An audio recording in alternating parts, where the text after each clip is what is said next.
O que você aprende quando te pedem para abrir a porta e deixar ir?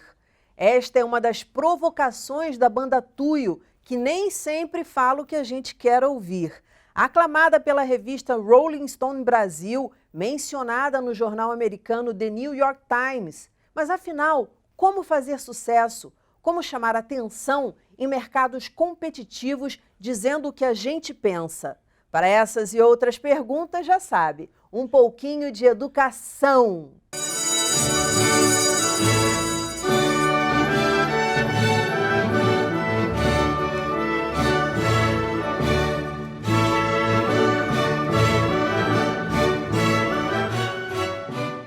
A banda Tuyo apresenta canções que mesclam indie rock com eletrônico e tendências rítmicas brasileiras.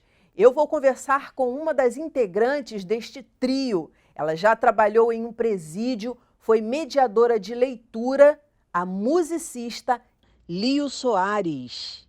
Muito bem-vinda, Lio, um prazer falar com você.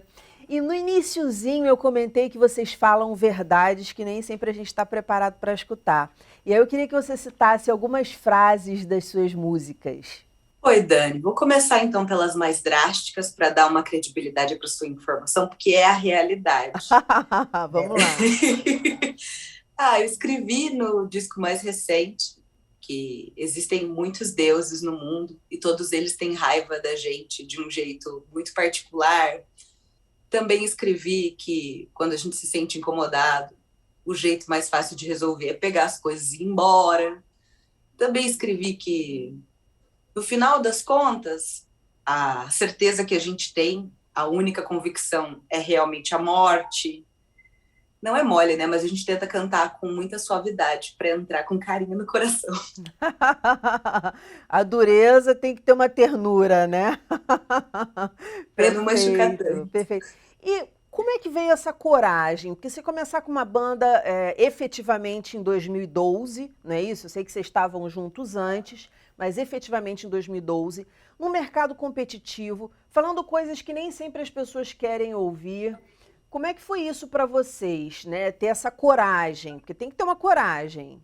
A gente estava conversando sobre isso um tempo atrás, sobre como a coragem se aproxima um pouco da ignorância, né? Que é o fato de que você tem lá uma lista de coisas que te deixam com medo e você deixa ela de lado, põe ali em algum lugar e vai com o medo mesmo, o famoso vai com medo mesmo. Eu sinto que a coisa começou a esquentar mesmo para nós, que as convicções de que a gente devia fazer o que a gente está fazendo hoje vieram em 2016, um pouco depois. Então eu sinto, Dani, que a internet me ajudou muito, e os meus colegas de banda também, a desenrolar uma coragem de frequentar um mercado super difícil, que é o artístico, que é super elitizado, super nichado, não foi feito para pessoas como nós, enfim. E a facilidade de manobrar esses arquivos de música, escrever, ver a música viva na sua frente, ver isso virar um arquivo e subir na internet de graça, eu sinto que isso vai encorajando a gente em pensar que é menos complexo do que se imagina. É complexo, mas quando eu era criança era mais. Lembra quando a gente tinha que ter um contato dentro da rádio, mandar cassete, convencer alguém a tocar? Nossa, é. Eu sinto que hoje é muito difícil, mas quando eu sonhava com isso, lá quando eu era criança, era muito mais. Então, a coragem veio num tempo interessante para nós, acredito eu. E você falou gente como a gente. O que você quer dizer com isso? Dani, nós aqui partimos do princípio seguinte, que a gente sabe, pelo que a gente aprendeu, com a vida, com a escola, com os nossos pais, observando o mundo ao nosso redor também, que existe sim uma hierarquia de ideias. Tem muitas pessoas falando sobre o mundo e elas são muito parecidas umas com as outras sempre. E estranhamente elas são muito parecidas entre si, mas muito diferentes de nós. Elas nunca são pretas, elas raramente são mulheres, elas raramente são mulheres trans, pessoas que se diferenciam muito lá de quando a gente era criança. Eu já tô saudosa, de quando a gente era criança. Então eu sinto que quem estabelece muitos pensamentos a respeito da cultura, do que se pensa, de como se vive, não são as pessoas que vivem, são outras pessoas muito diferentes. Então, tô falando, claro, da população negra, sim, tô falando dos corpos como os meus, que agora tem, acredito eu, muito que por conta da internet, de novas leituras, de novas pessoas dizendo suas outras perspectivas sobre o mundo, sobre como se viver, sei lá. Eu sinto que com essas pessoas, com esse advento maravilhoso da contemporaneidade, de democratizar a informação, às vezes demais, enfim, mas que isso providenciou para a gente um espaço de dizer coisa, porque, Dani, faz muito tempo que se fala sobre o mundo, sobre viver. A gente escreve sobre vida e morte, sobre o absurdo que é existir, mas há muito tempo se fala sobre isso. Nada do que a gente está dizendo é novo. O que é novo é a voz. É que somos nós que estamos dizendo. É a voz então, que está dizendo. Eu me lembro muito na universidade, quando eu precisei estudar os cânones, os grandes clássicos gregos, os grandes clássicos da literatura, eu me lembro de ter passado por essas reflexões a respeito do que é a morte, do medo e da atração, do abismo, do desespero, de aflições humanas, e quem estava me contando como isso funciona era sempre um homem. E é uma perspectiva válida, sim, mas eu tive a oportunidade, por conta das ferramentas contemporâneas, de entregar a minha perspectiva a respeito desse tema, o que é muito novo.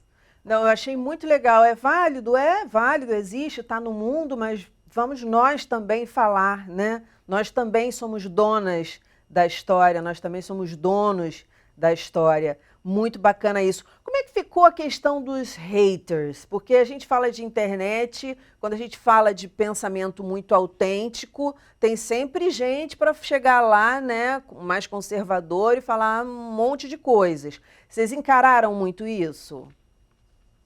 Você sabe que não? Talvez tenha muito a ver com o invólucro da mensagem. As mensagens são sempre muito duras, sim, mas a gente faz o possível para entregar elas com bastante delicadeza, muito carinho, muito cuidado. As sentenças são muito duras, mas a voz que conta é muito doce. Então eu sinto que as portas sempre estiveram abertas para a gente. A gente nunca enfrentou nenhum caso sério de ódio gratuito na internet, mas a gente já assistiu muito dos nossos colegas passando por isso. E eu acredito muito que vem justamente dessa... É muito fresco, né, Dani? É muito novo, é muito recente o poder de se dizer o que se pensa, antes de elaborar o que se pensa. Então, a pressa em dizer, a pressa em estabelecer uma opinião, às vezes vem antes de elaborar essa opinião. E eu sinto que a velocidade das coisas online é absurda, a gente não consegue acompanhar. E tudo tem 5 segundos, 15 segundos, 10 segundos, tudo é muito rápido, e acho que a ideia do pessoal é que você diga logo o que se pensa, mesmo sem pensar, então você não diz muito o que você pensa, porque você não pensa, não dá tempo, né? Qual foi a figura para você, porque assim, para a gente dizer o que pensa, claro que você falou aí da população negra, trans, das mulheres, e pra gente, e isso foi represado durante muito tempo. O que dificulta para muitas pessoas essa libertação de voz, na voz. O que você acha que aconteceu na tua vida? Qual foi a lição de vida que você aprendeu na tua infância? Ou qual foi a figura que te inspirou a não ter esse medo, sabe?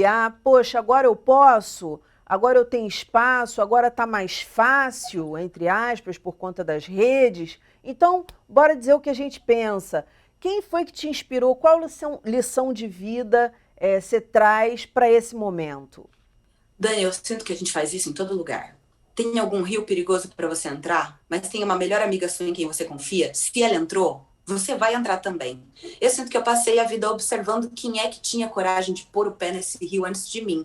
Então, enquanto eu estava crescendo, eu vi a Alcione tendo coragem, eu observei a Elza Soares tendo coragem, observei minha mãe tendo coragem. Então, eram pouquíssimos episódios em que alguém se sentia corajosa. Mas quando isso acontecia, me marcava demais. Eu lembro de ter escutado, quando criança, a Rádio Universidade da minha cidade, lá em Londrina. E eu lembro da primeira vez que eu ouvi a voz da Ella Fitzgerald. Eu ainda Uau! não tinha internet em casa, Uau! fui até a Lan House, botei o nome dela na busca, nem tinha muito instrumento de busca, nem sei como eu descobri. E eu olhei uma foto dela e ela parecia muito com pessoas da minha família. Podia ser eu num futuro. E aí eu me senti corajosa, porque eu pensei nos enfrentamentos que ela teve, que foram muitos. Fui lá ler as biografias, saber as fofocas dos artistas, e entendi que os desafios foram enormes, gigantescos, mas ela estava lá e estava cantando, cantando para mim. E eu sinto que a coragem vem sim do exemplo.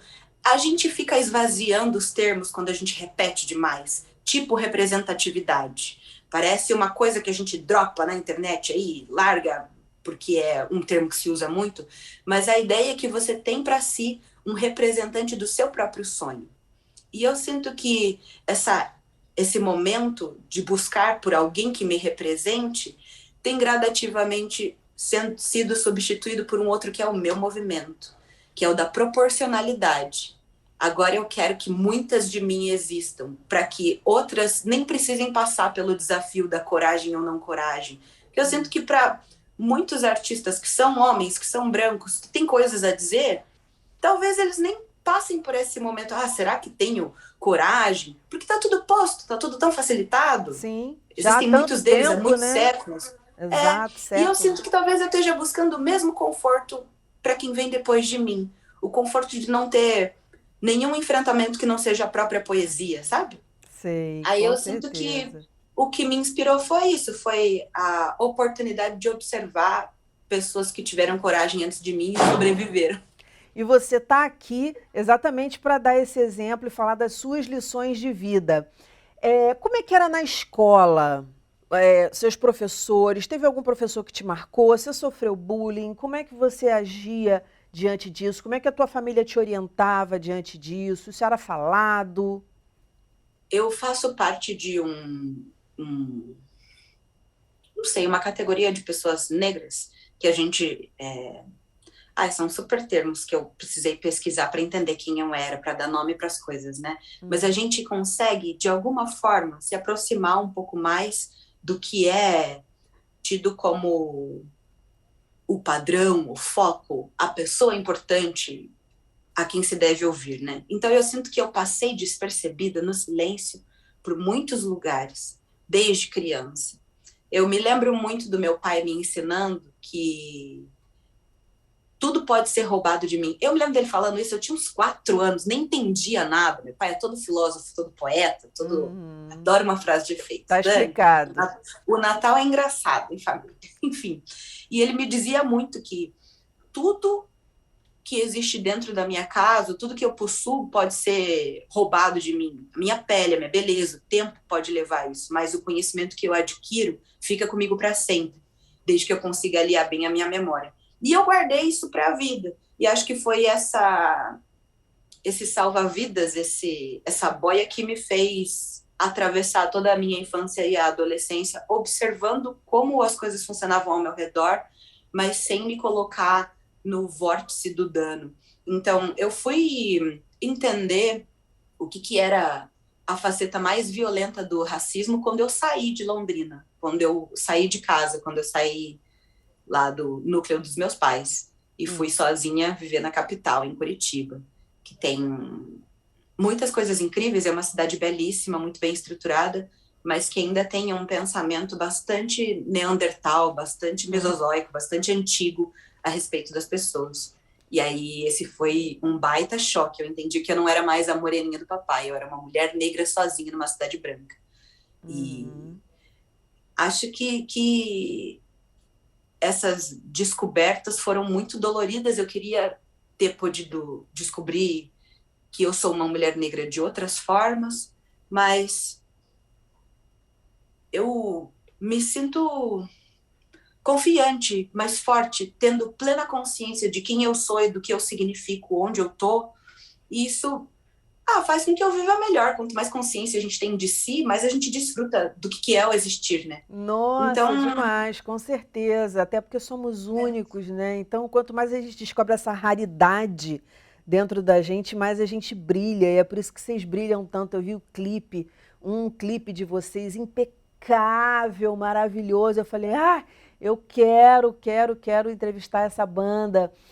Mas quando você chega em Curitiba e se depara com esse cenário preconceituoso, vamos dizer assim, qual é a tua primeira resposta e de onde você atira? Porque a impressão que eu estou tendo é que você já tem uma primeira resposta muito positiva em relação a isso, porque eu já entrevistei pessoas que se calaram, que choraram, choraram aqui, inclusive, conversando comigo no estúdio, relembrando o passado, mulheres negras. Como é que foi para você? Como é que você reagiu a isso, nesse primeiro momento aí que você se descobre uma mulher negra?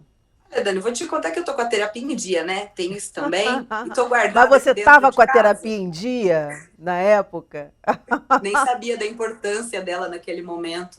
Eu acho que o que me protege, Dani, é saber que eu tô próxima das minhas iguais. E aí, quando uma chora, tem um colo para deitar, o que é muito raro. A gente ter um colo para deitar. Quando se é mulher, quando se é negra, é sempre complicado. Quando se é qualquer coisa que não seja um grande homem branco dizendo coisas muito importantes, enfim, a caçada do colo para deitar é mais difícil. Mas o que eu sinto é que eu sinto muita raiva, tenho muito ódio, tenho muita indignação, e ela é a força motriz da minha criação. Ela não me destrói, não me consome quando eu consigo domar. Uhum. Ela me impulsiona para modificar. Eu lembro de uma grande pensadora contemporânea, que não vou lembrar o nome aqui agora, é a Rita, maravilhosa. Depois eu te mando no PV o nome Tá. completo dela. Mas ela disse o seguinte: o sistema em que a gente vive tem muitas formas e a gente se adapta a elas, mas em algum momento o gostoso mesmo é deformar. Então eu me sinto desafiada, a raiva me empurra para deformar. A primeira vez que eu fui seguida no mercado, a primeira vez que eu fui seguida numa farmácia, pediram para olhar minha bolsa, a minha primeira vontade não era de chorar, sei lá, isso tem a ver também com a personalidade, né, sei lá. Eu fui E impulsionada a criação tentar. também, né? Acho que você teve uma criação tão poética. Quando a gente está mais ligada para a arte, a gente está mais sensível, mas a gente também está mais dentro, eu acho. Eu sinto também que todas as reações são válidas. O ódio, o silêncio, Uhum. às vezes a gente fica estático. Já passei por muitas situações em que eu não conseguia abrir minha boca. Fui demorar dias para entender que tinha, o tipo de violência que tinha acontecido comigo. Coisas super recentes. Amizades que eu precisei dissolver, porque quando a gente vai se aprofundando um no outro, você percebe que às vezes a pessoa não quer abrir mão de como ela pensa. E como ela pensa prever coisas como a minha morte lá no final do pensamento, e ela não faz essa conta, enfim. São escolhas muito difíceis, as escolhas de libertar o seu próprio pensamento. Às vezes a gente se sente uma pessoa muito positiva, acha que pensa tudo correto, que está caminhando num bom lugar. Mas a gente faz algumas escolhas que são com base em coisas que são pré-estabelecidas lá atrás, mas que na ponta, lá no final, prevêem a minha morte. Lembro de ter entrado numa discussão com uma colega a respeito da abordagem policial em homens que estão com casaco de capuz. E aí a gente entrou numa grande discussão a respeito de que homens são esses. E a gente chegou juntas na conclusão de que esses homens são muito parecidos com o Gian, que toca na banda, que é um homem negro.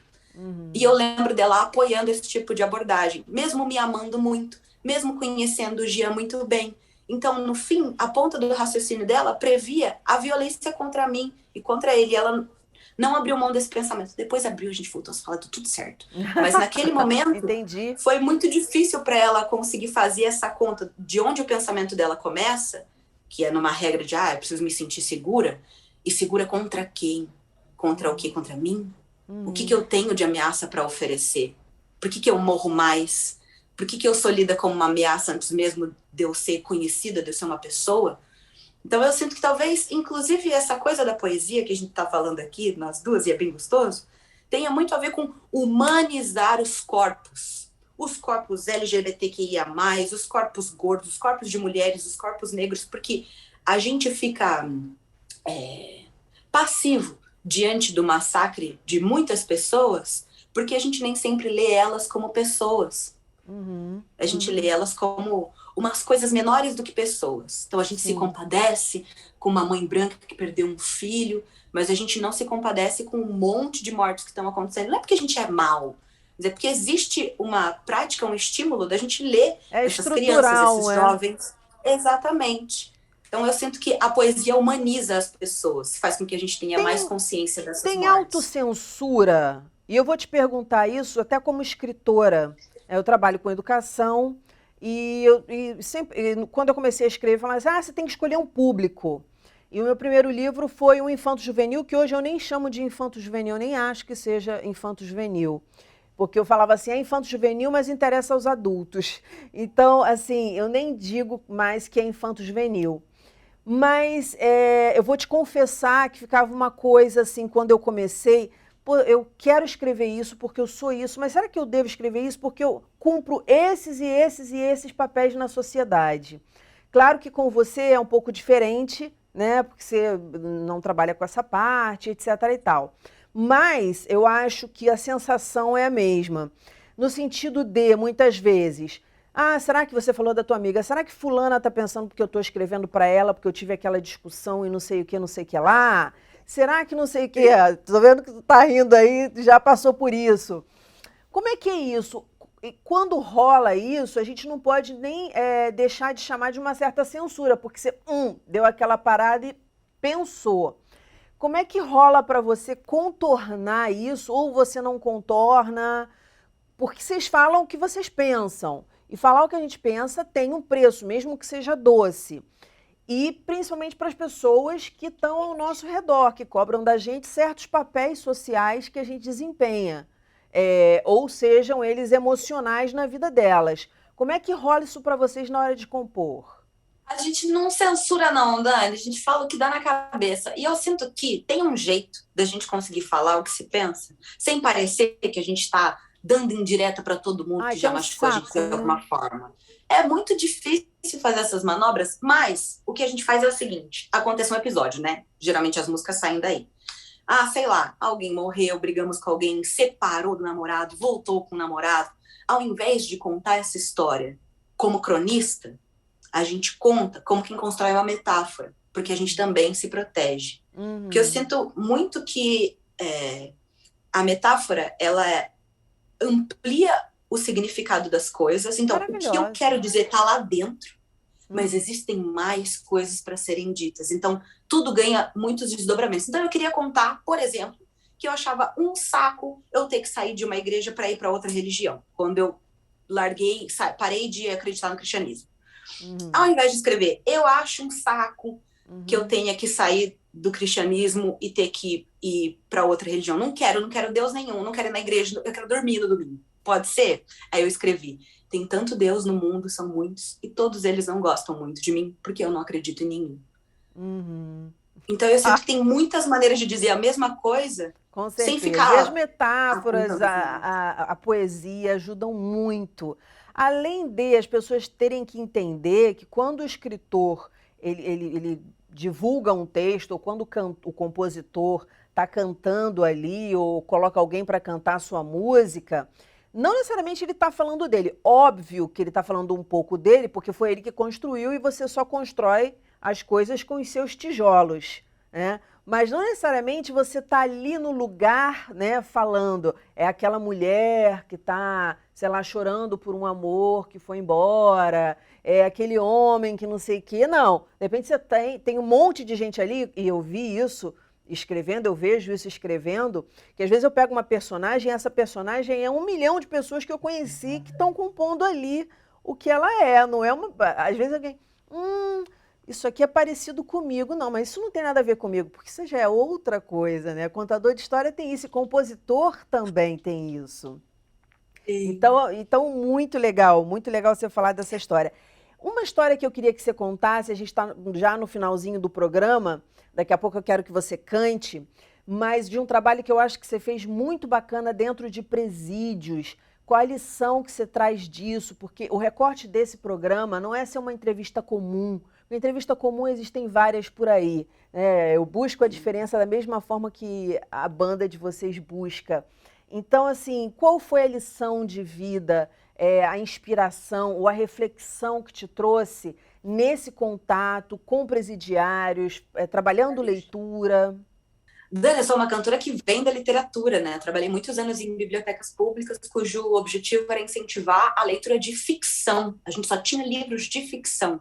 Conto, crônica, poema, romance, poesia. E quando eu fui designada para trabalhar com outras colegas nesse presídio, fiquei bastante entusiasmada, porque o objetivo master do projeto era justamente chegar em lugares em que essa tecnologia do livro de ficção ainda não tinha ganho muita popularidade, que é basicamente qualquer lugar por aí, né? Enfim, tá difícil pra gente. Mas eu me lembro muito de ter pensado, o meu primeiro pensamento foi entender que a humanidade realmente tinha falido, que a gente era um câncer, enfim, fiquei bastante deprimida. Acho que por conta das condições em que as pessoas estavam ali, acho que a gente fala muitas coisas na internet e nos papos com a família, porque a gente nunca viu, nunca pôs os olhos. E aí, quando a realidade fica distante, ela vai se achatando até virar uma folhinha de papel. E eu sinto que quando a gente teve a chance de entrar naquele universo e observar o que a gente faz com quem quebra alguma regra social que nenhum de nós sabe nem como e nem por que foi estabelecida, enfim, conversa para outro dia. Foi assombroso. Mas depois, observar o milagre que a leitura de ficção, seja ela na música, no conto, no cinema, no teatro, ser estimulado a assimilar uma outra realidade que não a sua, nem que seja no livro, o milagre que isso faz na hora de humanizar as pessoas, de devolver para elas a habilidade que é a mais legal de existir, que é de sonhar. Sonhar, de deitar e dormir, ter os sonhos mais mirabolantes, e também de desejar coisas, de construir uma trajetória na sua cabeça, nem que seja para você mudar depois. Eu sinto que o encarceramento, ele é o impedimento de ir e vir, mas ele é o impedimento de ir e vir aqui também. Devolver para aquelas pessoas a oportunidade de perspectiva. Que não deveria ser, porque a ideia é ressocializar. Né? Você sabe, eu e não você sabemos torturar, que é a última ressocializar.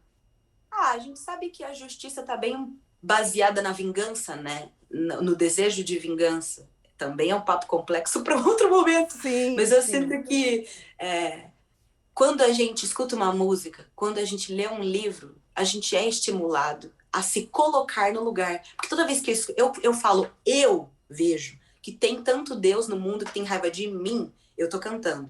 Quando você dá o play em casa, você também canta em primeira pessoa. Então você se torna eu, sei lá, tem um espelho na sua frente. Nunca é sobre mim, é sempre sobre o outro. Sim. É você ter a chance de viver um sonho. Eu lembro da gente ter lido 100 Anos de Solidão. Eu lembro da gente ter lido A Invenção de Morel. Eu lembro da gente ter lido tantas coisas incríveis. Você levou essa galera assim para muito fora dali, daquele ambiente hostil, enfim. Dani, era fantástico. Nossa, imagino. Olha só, a gente está no finalzinho do programa e agora eu vou querer que vocês cantem. Tem uma galera aí com você está sozinha, vai cantar a capela. Como é que vai ser para finalizar aqui o nosso programa? Tem tanto Deus no mundo e cada um tem raiva de mim de um jeito particular. Tem tanto Deus no mundo e cada um tem raiva de mim de um jeito particular. Quem quiser ouvir mais agora vai procurar o meu disco. Aonde? Aonde? Fala aí. Em todas as plataformas. YouTube, Só Spotify, procurar Banda Deezer, Tuyo, já achou vocês. Banda Tuyo, exatamente, você vai achar tudo sobre nós. Meu amor, um beijo, sucesso, parabéns pela coragem e volta pra gente conversar mais, hein? Tem muita coisa aí pra gente conversar ainda. Tchau, tchau. Um beijo. Fica aí que eu volto. O nosso programa fica por aqui. Na segunda-feira que vem tem muito mais às 9 horas da noite. Educação, se você não se envolver, não cola. Saúde, saúde, saúde e até lá!